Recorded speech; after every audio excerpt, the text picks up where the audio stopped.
akụkọ ụwa na njikọta mgbasa ozi ABS. Ịbọọlachi n'akụkọ ụwa n'ụtụtụ taa bụ Fraịde abalị nke 12 n'ime ọnwa Eprel afọ 2019. Ahịa na-azụta bụ ahịa Oye. Gere isiokwu ndị ga-emere anyị akụkọ. Ministri na-ahụ maka mmụta na Anambra steeti akwalitego amụma o ji ebu agha megide igwe ojoro n'oge ule. Anambra steeti ga-ele ọbịa nyegara agba nke 7 nke IFAD VCDP. President Buhari na ndị isi nchekwa dịgasị iche iche nwego nzukọ na Abuja dịka o nyere ha ntụziaka ka ha memina ndị isi Abokpu na Zamfara nakwa ebe ndị ọzọ. Site na mba ofesi, ndị na-amụ ikpe ebogo onye bụbu onye otu omebe iwu nke Europe ebubo na o ji aka ya wee bunie ego one masịrị ya o dere n'ego mefuru. Ọka akụkọ bụ Ifeọma Akife. Gere akụkọ anyị n'uju. Adịgo ụmụ akwụkwọ ọdụ ka ha zoere igwe ojoro n'oge ule na ụdị ọbụla na-achịkọbaghị onwe ha nke ọma. Kọmishọna na-ahụ maka mmụta Basic Education bụ ọkammụta Kate Omenoga kpọrọ oku a n'oge ọgbakọ nkụzi ihe otu abalị achịkọbara site n'aka VIC Comprehensive Secondary School Ihiala na njikọ aka Ministry steeti a na-ahụ maka mmụta Basic Education iji wee kụziere ụmụ akwụkwọ maka ajọ mmetụta nke igwe ojoro n'oge ule nwere n'ebe ha nọ. Onye ụlọ anyị bụ Valentine Mbadoga wetara akụkọ a n'uju. Ọkammụta Omenoga, onye nke kwupụtara njikere ụlọ ọrụ ya dị ịhụ na a chụrụ igwe ojoro n'ule ọsọ ukwu eruala na Anambra steeti, kwupụtara na ọ bụ atụmatụ nke Gọvanọ Willie Obianọ iji hụ na enwere usoro agụmakwụkwọ nke kwu ekeresu ya nakwa nke ga-enye aka ịhụ na azụpụtara ụmụ akwụkwọ ndị nke ga-abara onwe ha nakwa ọhaneze uru. Ọkammụta Omenoga gara n'ihu ka gbuo akparamagwa ụfọdụ ndị nkụzi nakwa ụfọdụ ndị nne na nna ndị so n'ala adịghị mma n'usoro agụmakwụkwọ site na ịkpọnyere ụmụaka aja n'ukwu, ọkachasị ndị nke ejighị akwụkwọ ha wee kpọrọ ihe, ma rịọkwa ka onye ọbụla sonye n'usoro mgbasa ozi a iji mee ka usoro agụmakwụkwọ anyị bụrụ ịgba ma bụrụkwa nke eji ama atụ. Ife examination malpractice na-eme na ndụ mmadụ iji nwayọ na-akwụdebere onwe gị ọkụ mmụọ ihe eje ma n'ụwa mana ọkụ mmụọ ma n'ụwa ọzọ, maka ọ bụrụ na o nwerezi ife dị gị n'obolo ịmara na ịbụrụzi mmadụ. Ọ bụrụ na onwe onye nkụzi ọbụla siri ụmụ gwụọ ego ọbụla ịghọtaghị ihe ọ bụ, akpọ ya corporation fee, akpọ ya sorting fee, akpọ ya fee ọbụla ha kpọrọ ya, mana o doghị anya n'ọfị ya eji achọ ndị ha ga-egobi tụtụrụ fon kpọọ ministri anyị hapụ fon nọmba kpọọ anyị gwa anyị ka anyị bịa buru onye ahụ eburu. N'okwu ya ka otu onye na ndị sonyere kọmishọna na njem ahụ bụ onye isi ngalaba na-ahụ maka ụlọ akwụkwọ na Anambra steeti bụ Dr. Ray Ọfọ nọrọ were kwagharịrị maka ya bụ ajọ ọdachi nke dakwasịrị usoro agụmakwụkwọ n'ala anyị ma kpọọ oku ka ndị bụ isi afụrụkwabokpu nọ na ya nke gụnyere ụmụ akwụkwọ, ndị nkụzi, ọkachasị ndị nne na nna mee ihe ziri ezi iji pinyụọ ọnya bụ ọkụ kpamkpam. Gụọ akwụkwọ, ịgụ akwụkwọ ị ga-apasị, mana ọ bụrụ na ịgụrụ akwụkwọ nwere kwe majik ị ga-eme pas ya, maka imechikwa majik na skuul unu mgbe a gara maakị ya a ga-achọpụta ya onye na kansụl rizọtụ ụfọdụ skuul. Rịpọtụ anyị nwetara na ministri o nwere mini skuul ndị a kansụl ya rizọtụ nwa ụfọdụ gara ebe na skuul a kansụl rizọtụ ụfọdụ ụmụ akwụkwọ hapụ ụfọdụ ụmụ akwụkwọ. So egzampụl dị ọbụla na-edivelopụzi otu esi achọpụta ndị mere ojoro n'ụlọ akwụkwọ. N'aka nke ha ka onye isi oche n'oge ihe mmemme ahụ bụ Maazị Emmanuel Ọhaedoghasị nakwa onye isi ụlọ akwụkwọ ahụ bụ Honorable Theodo Chukwunedum nọrọ were kwuo na ọ bụ enweghị afọ ojuju, mpụ na iri aka azụ nke ụfọdụ ndị nọ na ngalaba agụmakwụkwọ bụ ihe wetara ya bụ ajọ ọnọdụ. Ha gara n'ihu kelee ụlọ ọrụ ministri na-ahụ maka agụmakwụkwọ nke nta nke onye ndu ya bụ ọkammụta Kate Omenoga na ọmarịcha atụmatụ a ha wepụtara iji chụọ igwe ojoro n'ule ọsọ ukwu eruala ma kpọkuo ndị ọ bụ ọrụ ha ịhụ na ule gara nke ọma ka ha na-etinye anya ha otu o kwesịrị. O nwere ihe i mere onye nkụzi gị onye ji ama atụ pepa a ga ama na cheat. Cheating dị n'ụdị n'ụdị. Ịda na ụnụ na-apeti onwe unu na-ekoludu. I mean training the head, the heart, training the mind and the moral, and the hand to help you to develop yourself, so at the end you benefit from what you have sown. N'ozi ekene ya ka onye kwuchitere ụmụ akwụkwọ ọnụ ha na ya bụ ihe mmemme bụ Ọgọchukwu Ahibekwe nọrọ wee kene nnọọ kọmishọna maka ohere ọma o wepụtara iji bịa nọnyere ma kụziere ha ọghọm dị na igwe ojoro na ule ma kwe nkwa na ha ga-agba mbọ ịhụ na ha tinyere ihe niile ha mụtara n'ọrụ site n'ihe ala. Abụ m Valentine Mbadoga. Daalụ Valentine Mbadoga. Otu kọmitii alaka omebe steeti a n'ihe gbasara akpa ego ọhaneze akatọgo ya bụ akụkọ eboro n'usoro online nke Daily Trust newspaper nke abalị 9 April afọ 2019 bụ nke otu onye dere ya bụ Titus Eleweke bụ onye nọrọ na ya wee bụ ebubo si na otu kansụl ime obodo Anambra steeti ji pensụl were deba ihe gbasara ego n'akwụkwọ. Dịka ya bụ ozi sitere wee kwuo bụ nke onye bịara aka na ya bụ onye isi oche otu kọmitii ahụ Maazị Charles Ezani.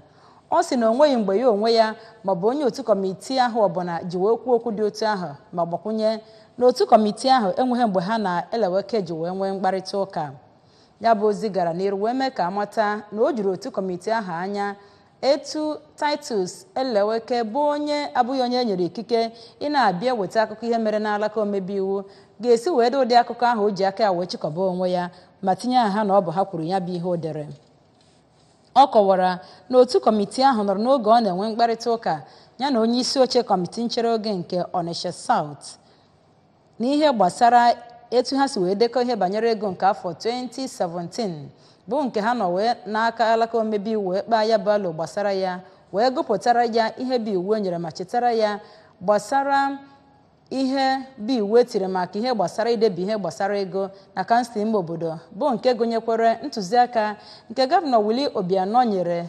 na ndị ọrụ gọọmenti bụ ndị akwụbaghị ọkụ ọtọ n'ihe gbasara idekọ ihe metụtara ego bụ ndị a ga-anapụ ya bụ ọkwa nyere ha.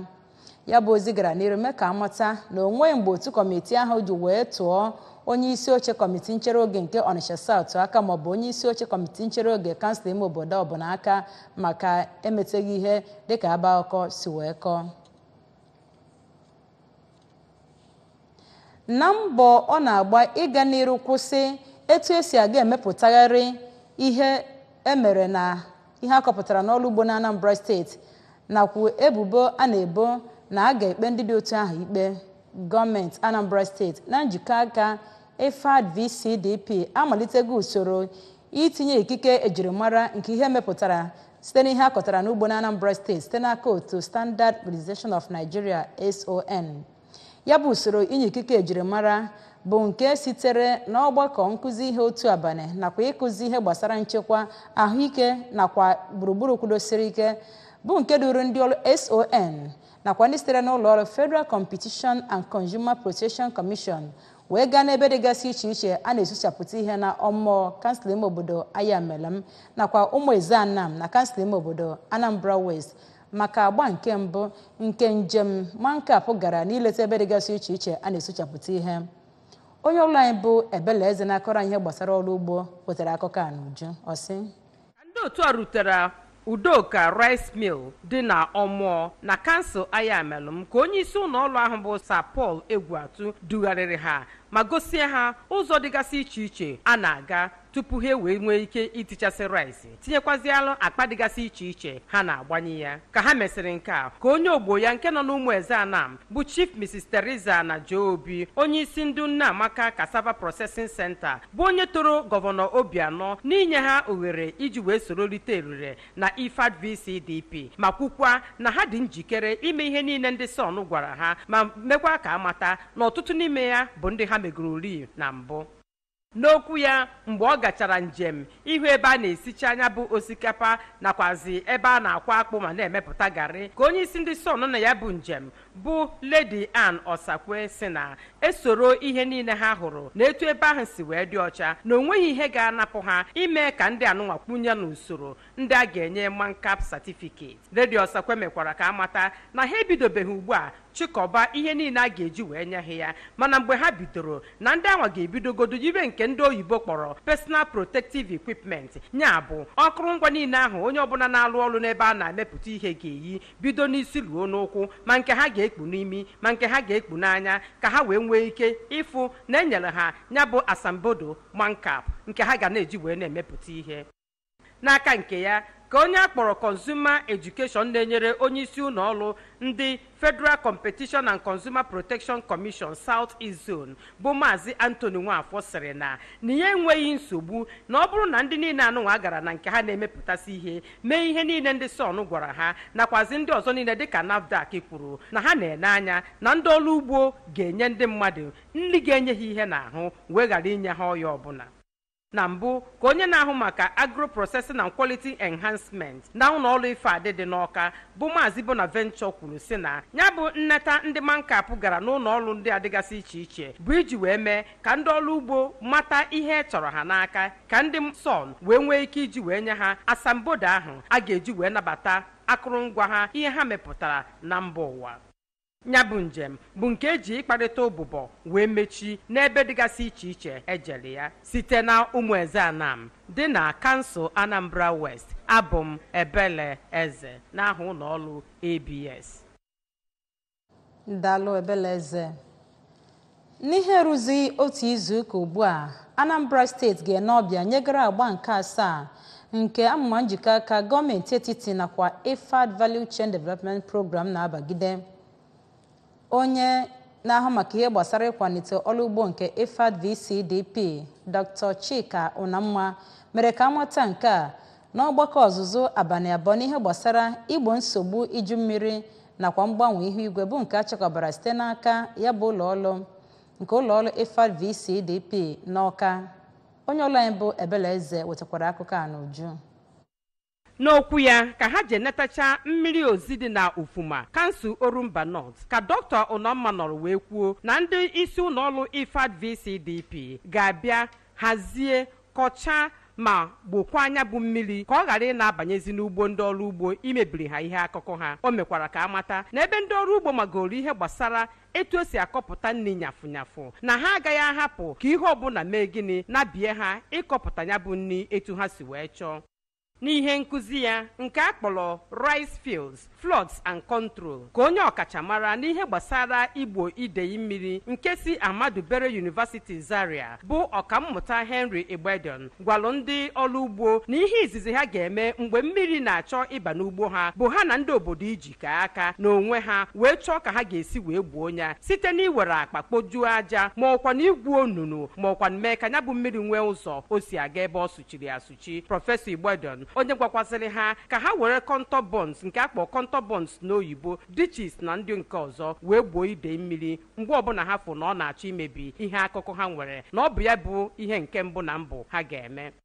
Onye na-ahụ maka igbo idei mmiri akpọrọ irrigation engineer IFAD VCDP na Anambra bụ Maazị Martin Ugochukwu sịrị na ya bụ ọzụzụ ka ha chọrọ ka o nyere ndị ọrụ ugbo ha aka iji wee mata etu ha ga-esi wee gboo idei mmiri gbochie ya tutu ọ bịa tinyekwara nke a na-akpọ climate smart agriculture ka ha were mara ka ihu igwe ga-esi dị ka ha marụ mgbe ha ga-akọ ugbo ha mgbe ha ga-eme ihe owuwe ihe ubi ka mmiri wee ghara ibukọrọsi ya bụ ihe. Ya bụ ọzụzụ nke ebitere n'ụlọ mgbakọ ezumezu ndị ADP dị n'Awka ka eji mechie na mmiri ozi dị na Ufuma ebe ndị na-akọ osikapa ebe ahụ nọrọ wee yọọ dododo ka ebido n'oge nye ha ana ka ha wee gbaa ọgwụ tilie ma kwadobe ịkọ ya bụ ugbo tutu mmiri abịa site na mmiri ozi dị na Ufuma. Abụ m Ebele Eze n'ụlọ mgbasa ozi ABS.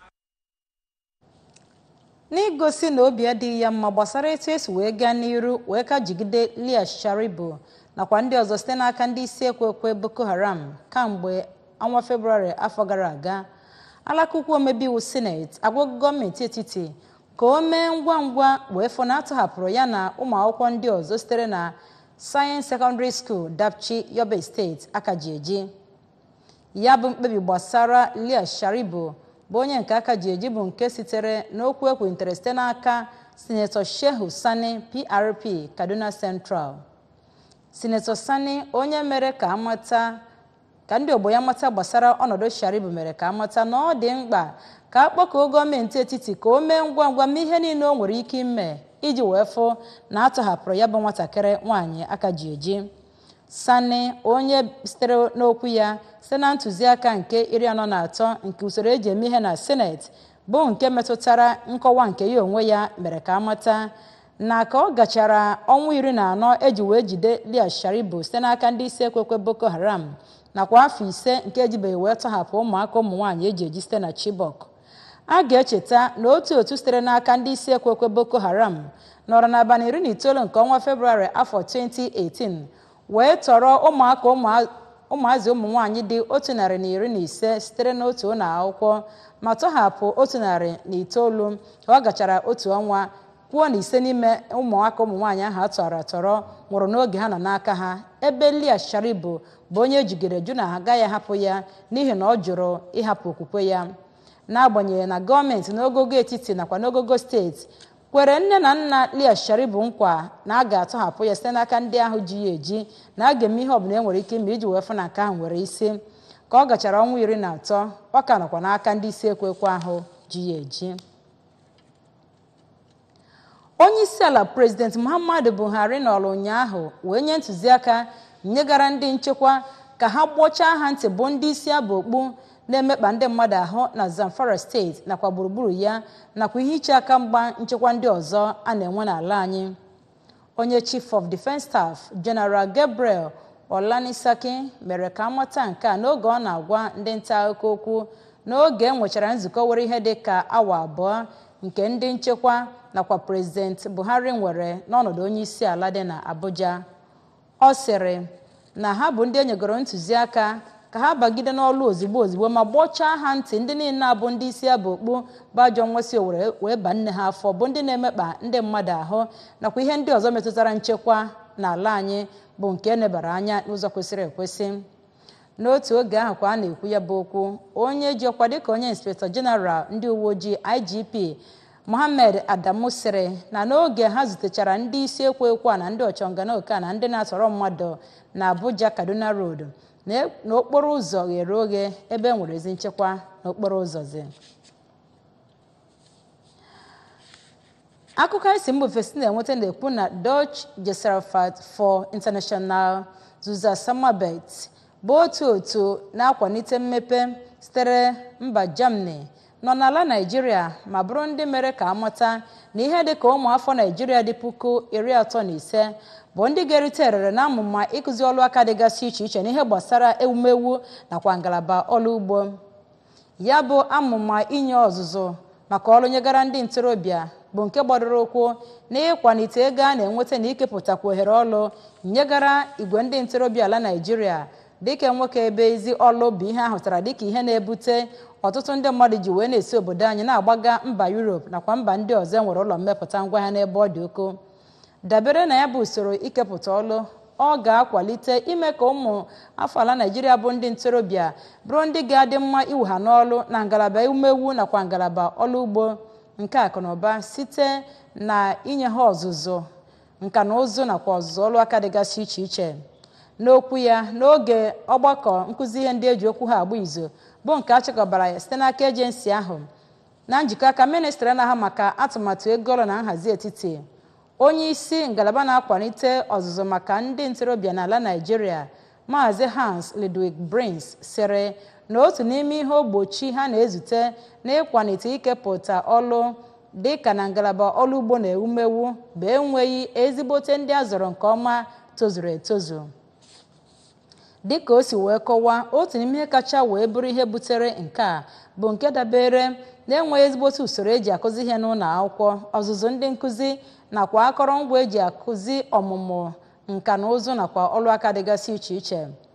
Dịka Global Competitiveness Index si wee kọwaa maka afọ 2018, ala Naịjirịa so na mba 25 bụ ndị nọ n'oche azụ n'ihe gbasara mmụta bụ ọkpọkọpị. Otu onye bụbu onye otu alaka omebe iwu na Romania bụ onye ebogoro ebubo gbasara wuruwuru site n'aka ndị na-ekpe ndị na-abagide na wuruwuru ebubo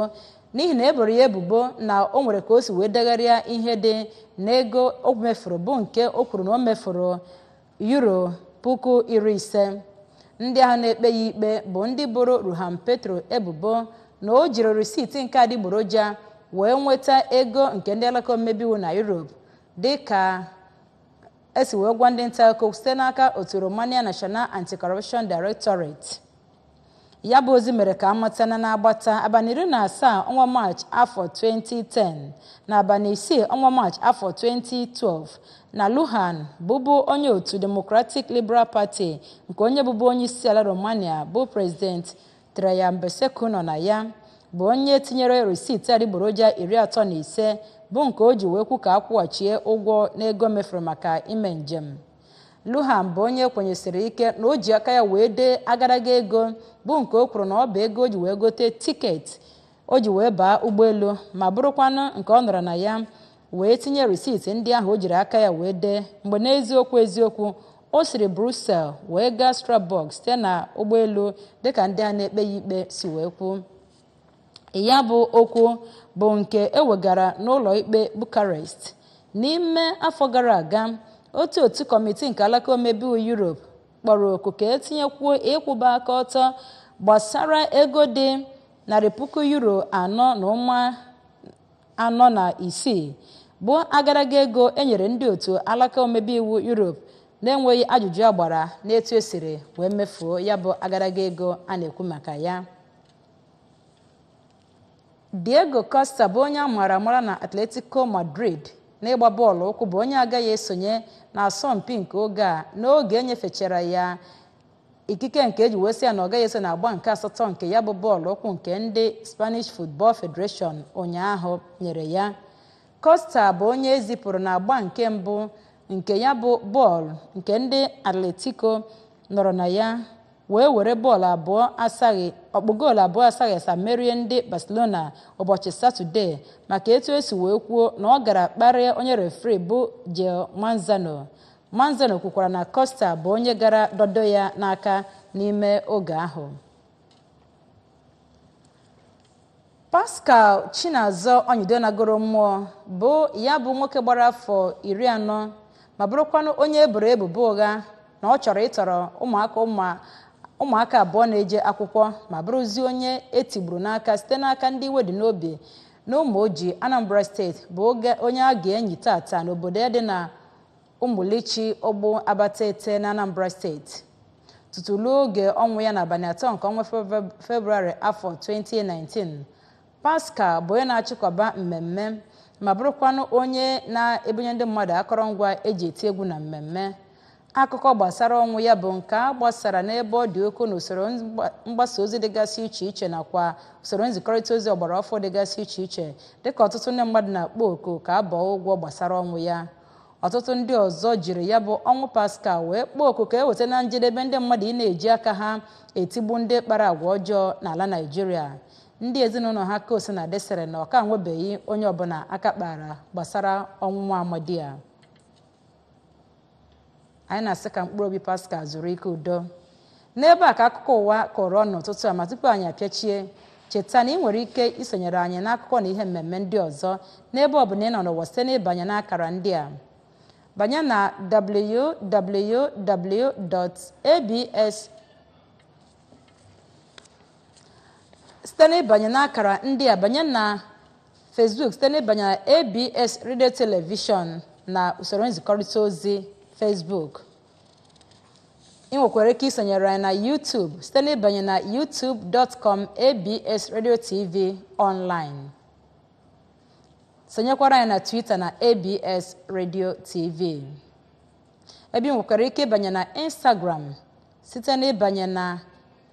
absradiotv.com.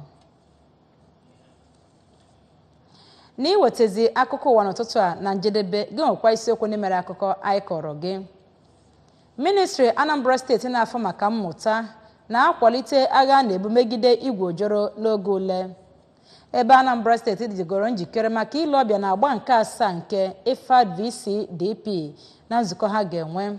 President Buhari enwego nzukọ ya na ndị isi nchekwa na Abuja dịka o nyere ha ntụziaka ka ha buo agha dị egwu megide ndị isi abokpu na ndị na-emekpa ndị mmadụ ahụ na Zamfara na ebe ndị ọzọ. Ebe ndị na-ekpe ikpe bụ ndị bogoro otu onye bụbu onye otu omebe iwu na Europe ebubo maka iji aka ya wee dee ego one masịrị ya na ego o mefuru. N'ebe a ka akụkọ ụwa kọrọ n'ụtụtụ a n'aha ndị nyere aka wee hazie akụkọ ụwa. Abụ m Ifeọma Akife ka ụbọchị taa mara anyị mma. Daalụ maka isonyere anyị.